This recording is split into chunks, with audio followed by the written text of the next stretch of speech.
Full-time mommy, part-time entrepreneur. Yan daw ang job description ngayon ng stay-at-home mommy na si Paula. Matapos ipanganak ang unika iha niyang si Sylphine, nagdesisyon na si Paula na iwan ang kanyang dating trabaho at magtayo na lang ng sariling business sa bahay.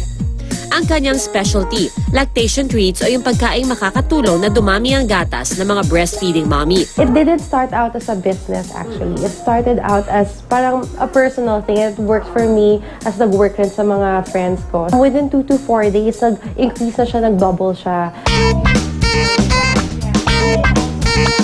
Ang secret ingredient sa kanyang mga recipe, iba't ibang klase ng high-fiber seeds gaya ng chia seeds, fenugreek, flax seeds at brewer's yeast.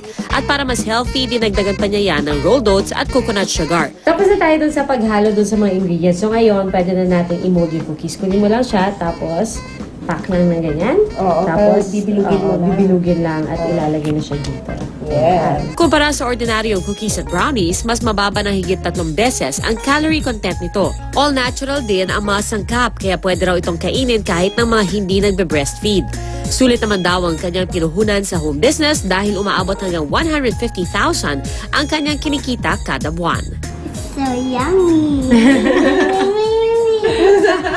Masarap siya kasi matamis siya at malambot. Ito yung cookie na gusto ko talaga, yung malambot, yung hindi masyadong matigas or malutong, so hindi siya dry. I'm able to manage 2 things at the same time. I'm able to become a mom, I'm a stay-at-home mom, and also earn at the same time. Iniwan din ni Joyce ang kanyang karera para maging full-time mommy. Pero habang busy kay baby, itong meal packs at cupcakes ang kanyang pinagkakaabalahang negosyo. I can't imagine having a toddler nga and then going pa to work, parang sobrang nakakamiss. But at the same time, it's very difficult because let's say I'm working or even if I'm emailing, ganyan, may nangungulit, Mommy, Mommy! Lagi gumaganon. Food business din ang pinasok ni Mommy Dindy. Naging challenge daw para sa kanya ang pagpapakain sa kanyang anak na si Jacob. Kaya naisip niya magtayo ng bento box business.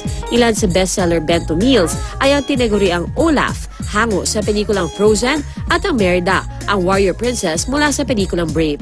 Ano yung mga usually, what are the things na kailangan i-consider para mabenta yung bento box doon sa mga bata? Of course, you have to be very creative and kailangan alam mo kung anong uso. Dumadami na nga ang mga kababaihang tulad ni Paula, Dindy at Joyce na sumasabak sa pagnenegosyo.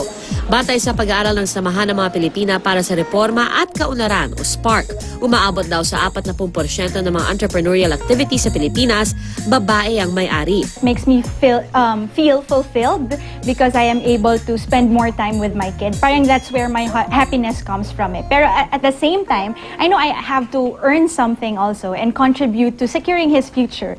Iba't iba man ang napiling negosyo o kabuhayan, iisa lang ang nagtutulak sa mga nanay para kumayod at magsakripisyo.